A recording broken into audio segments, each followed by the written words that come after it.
Do you already know the story about the Apostle John when he was being thrown sa Patmos, di ba? Siya po ay tinotorture, di ba? Isa sa pinaka-torture sa kanya ay yung itapon sa malayo. Ito po ay island of Patmos. Pero ginamit po ng Lord yung place na yan para ma-reveal yung dapat i-reveal kay John at ng atin pong malaman naman sa lahat ng kapanahunan, no, ang mga revelation na yan. Kaya nga po ang book na kanyang naisulat ay Apocalypse, the book of Revelation, di ba? Pahayag, whatever you call it, you know. Ito po yung pinakahuling aklat sa Biblia, no? At ang pinaka nakakamangha dito ay nung talagang nagpakita ang Panginoong Hesukristo sa kanya. So it's very tawag dito, very glorious ito. Kasi John was with Jesus sa kanyang 3.5 year ministry, no? At nakasama niya ang Panginoon, nakita niya ang Panginoong Jesus, mukhaan, nakita niya anong itsura ni Jesus. At maybe nakita rin niya nung ito ay hindi lang po maybe, talagang nakita niya nung ito ay ipinako sa Kalbaryo, sa krus ng Kalbaryo, at nakita niya na ito ay tinanggal sa krus, inilibing, ganyan. Pero after 3 days nabuhay, nakita rin niya nung nabuhay magmuli, glorified body. Makinig po mabuti, importante ito po yung topic natin. Glorified body po si Jesus, di ba? Pero nire-represent ng glorified body ni Jesus, makinig po mabuti, yung magiging tayo as believers. 'Di ba? Pagdating ng araw. Yun po ang napakaganda po dito. Pero meron pong side si Jesus na ipinakita kay John. Ito po nung nandun nga po siya sa Patmos, may narinig siyang tinig, ang banggit ng Biblia, yung tinig niya parang ugong na malakas na mga alon, no? Na pinagsama-sama, lakas, hindi kayang ipaliwanag. Talagang dagundong, nakakatakot na tinig. Nang lumingon ako, sino nagsasalita, nagulat ngayon siya. Wow, si Jesus Christ. Nakita niya sa kanyang full glory. Ito pong gusto kong sabihin po sa inyo. Ito yung kanyang kadiyosan. Ito yung kanyang pagka-Diyos. Pinakita niya yung pagka-Diyos niya. Makakonsume ka talaga. Hindi mo. Di ba? Pero, nakita ni John yan na nandidisi ka mata. Di ba? Sabi niya yung kanyang buhok ay talagang, alam mo yung wool? Parang bulak. Ganun kaputi. Hindi siya ma-describe. Tapos yung paa niya parang bronze. Yung kanyang pagka-Diyos. No? Pinakita niya kay John na, sabi niya, huwag kang matakot sa akin. Kasi nung nakita niya sa likuran niya ang Panginoon, sa ganyang anyo, yung totoong anyo niya bilang Diyos, siya ay talagang napabagsak sa kinauupuan niya o kinatatayuan niya, whatever, no? Bumagsak siya sa paanan ng Lord. And then, ang Lord naman, si Jesus, hinawakan siya, sabi niya, huwag kang matakot. Diba? Ako ito, sabi niya. Tingnan mo, ako ay namatay, pero ngayon buhay, at buhay magpakailanman. So, sabi niya. Ano ngayon makikita natin dito? Nang nabuhay ang Panginoon, di ba,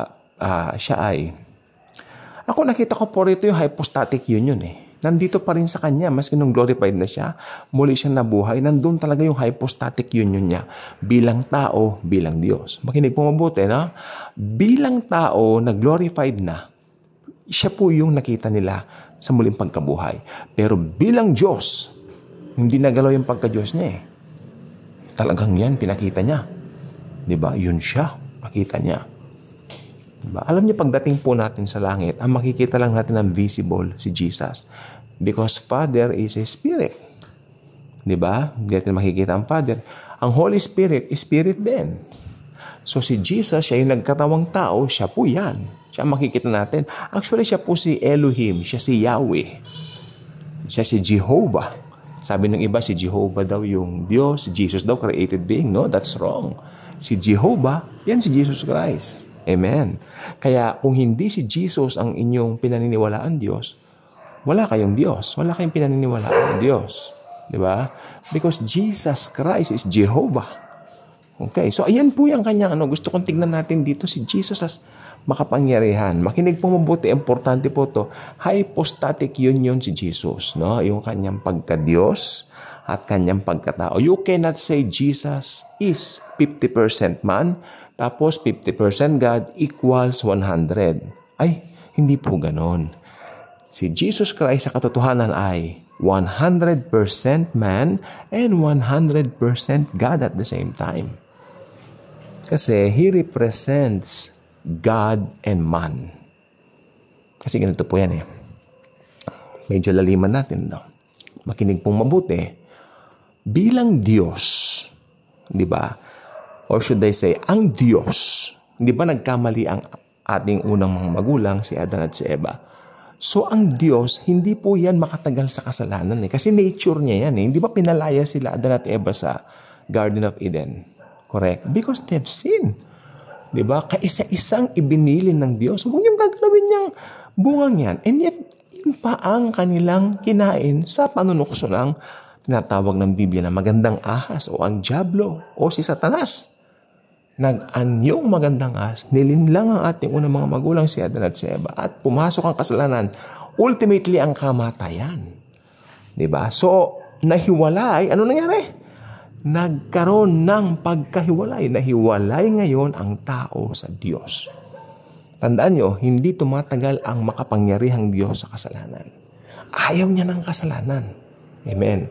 So ngayon, ang mga tao sa Old Testament, makikita po natin, sila po ay kahit na may binigay na law kay Moses, offer dito, offer doon, pero makasalanan pa rin. Diba? So hindi kayang iligtas ng tao ang kanyang sarili sa kanyang abang kalagayan. Kasi hiwalay siya sa Diyos. Diba? Kaya ang nangyari, ito na po ang maganda. Ito na po ang maganda. Kung hindi kayang iligtas ng tao ang kanyang sarili, sa kasalanan, ano ngayon ang paraan? Ang Diyos hindi rin naman tumatagal sa kasalanan kasi ang nature niya talaga, banal siya holy siya Ano nangyari? Walang representation ngayon ng tao. Amen? Walang ibig sabihin, walang magre-represent sa tao. Amen? Kaya ang nangyari, may solusyon agad sa Genesis 3 pa lang, ibinigay na ang solusyon. Ang Diyos magiging tao. Sa Genesis 3 pa lang, pinangako na yan, na ang Diyos one day magiging tao. Yan ang Panginoong Hesukristo. Hindi kayang abutin ng tao ang Diyos. Amen. Kaya ang Diyos ang umabot. Diyos pa rin nag-effort. Diyos ay naging tao. John chapter 1 verse 1, in the beginning was the Word, and the Word was with God, and the Word was God. Talon tayo ng 14. And the Word became flesh and dwelt among us. That's the Lord Jesus Christ Himself. He's perfect God and perfect man. So, solve ng problema. Pag namatay yan sa krus ng Kalbaryo, bububo ang kanyang dugo. Ang sino mang mananampalataya sa kanya, sabi ng John 3:16, ay magkakaroon ng buhay na walang hanggan. Tandaan niyo sinabi ng John 3:16, sino mang mananampalataya, walang binanggit na mananampalataya, plus works, plus baptismo, plus religion, plus blah, blah, blah, etc. Oh, no. Whosoever believeth on Him will not perish but will have eternal life. Simple as that. Amen? So may solusyon na. Hindi kayang abutin ng tao ang Diyos. Pero inabot ng Diyos ang tao. Nagpakumbaba siya. Sabi ng aklat ng Pilipos, ng Philippians, siya ay nagpakababa. Oo, nagpakababa siya hanggang kamatayan sa krus. Hinubad niya ang kanyang pagka-Diyos. Makinig po mabuti. Hinubad niya ang kanyang pagka-Diyos. Hindi ibig sabihin na tinanggal niya yung pagka-Diyos. Ibig sabihin nun, hinubad niya ang kanyang pagka-Diyos. Nung nandito siya ng 33 years, nag-submit siya fully sa will of the Father. Amen. Nag-submit siya ang kanyang paggalaw. Lahat ng ginagawa niya in accordance with the will of the Father. Kaya bilang tao, sa position, mas mababa siya sa Father ng 33 years. Sa position. Pero sa nature, pareho silang Diyos. Pero sa position, di ba? Like for example, sa isang company, merong manager, di ba? Pero meron din janitor. Sino mas mataas, manager o janitor? Aba, syempre, wala naman po tayong duda, mas mataas si manager. Amen. Tama po ba? Amen. Pero bilang tao, sino mas mataas sa kanila? Yung manager o janitor? Pinag-uusapan natin yung nature bilang tao. Sino mas mataas sa kanila? Wala. Wala ring mas mababa. Pantay po sila bilang tao. Pero sa position, may pagkakaiba. Pero yung nature nila, yes, mas magkapantay po sila sa nature. Pero sa position, hindi. Ano po? Ganoon din po. Si Jesus, nung nagkatawang tao po siya rito, nandun yung nature niya ng pagka-Diyos. Kapantay yun ng God the Father. Pero yung kanilang position o yung kanilang gawain, magkaiba po. Interior yung position ni Jesus. Mas mataas yung position ng Ama, God the Father.